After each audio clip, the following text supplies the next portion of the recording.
സൗദിയിലുള്ള മലയാളികൾക്കൊക്കെ ഇത് അറിയാഞ്ഞിട്ടാണോ അല്ലെങ്കിൽ വേണ്ടാഞ്ഞിട്ടാണോ എന്നാണ്. ഇവിടെ ആരെയും ഞാൻ കണ്ടിട്ടില്ല, അറബ്സ് മാത്രമേ ഉള്ളായിരുന്നു. ഈ ഭക്ഷണങ്ങളൊക്കെ ഇവിടുന്ന് ഫ്രീ ആയിട്ടാണ് കിട്ടുന്നത്. കൂടാതെ ഇത്രയും സൗകര്യങ്ങളും കിട്ടുന്നുണ്ട്. ദമാമില് പ്ലാസ പ്രീമിയം ലോഞ്ചിലാണ്.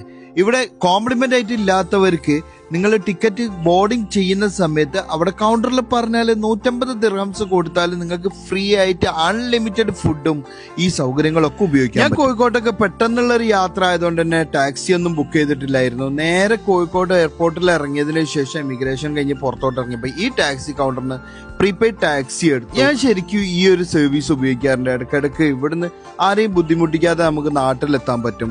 ചെറിയ പ്രൈസേ ഉള്ളൂ. യാത്രക്കാരെ കൂട്ടാൻ വരുന്നവരുടെ ഈ ഒരു കാഴ്ചയും കോഴിക്കോട് എയർപോർട്ടിൽ എപ്പോഴും കാണും. പെട്ടെന്നുള്ള യാത്രകൾക്ക് അതേപോലെ സർപ്രൈസ് വിസിറ്റ് കാണുകയെങ്കിൽ ഈ ടാക്സി നിങ്ങൾക്ക് ഉപയോഗിക്കാവുന്നതാണ്. അഫോർഡബിൾ പ്രൈസ് മാത്രം. ഈ സർവീസ് ഒക്കെ നിങ്ങൾ ഉപയോഗിച്ചിട്ടുണ്ടെങ്കിൽ നിങ്ങളെ എക്സ്പീരിയൻസ് ഒന്ന് കമന്റ് ചെയ്യാൻ മറക്കണ്ട. അപ്പം വേറെ വീഡിയോ ആയിട്ട് കാണാം. Bye bye.